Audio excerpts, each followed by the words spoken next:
عقیدہ ختم نبوت کا چوکیدار امیر شریعت حضرت مولانا سید عطا اللہ شاہ بخاری رحمۃ اللہ علیہ ہندوستان میں رامپور جیل میں تھے۔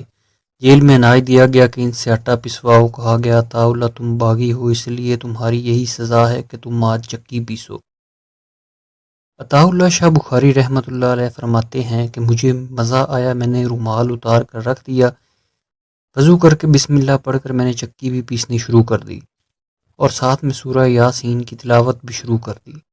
عطا اللہ شاہ بخاری رحمۃ اللہ علیہ فرماتے ہیں کہ جب میں نے قرآن کو آواز کے ساتھ پڑھنا شروع کیا تو اس وقت جیل کا سپرنٹینڈنٹ قریب تھا، وہ نکل کر آیا اور قریب آ کر روتا ہوا کھڑا ہو گیا اور جیل کا دروازہ کھلوا دیا۔ کہنے لگا عطا اللہ تجھے تیرے نبی کی قسم، بس کر، اگر تو نے 2 آیتیں اور پڑھ لی تو میرا جگر پھٹ جائے گا۔ یہ تھا انگریز پر قرآن سننے کا اثر۔ اللہ حضرت مولانا سید عطا اللہ شاہ بخاری کی قبر کو نور سے منور فرما، آمین۔ تاجدار ختم نبوت زندہ باد۔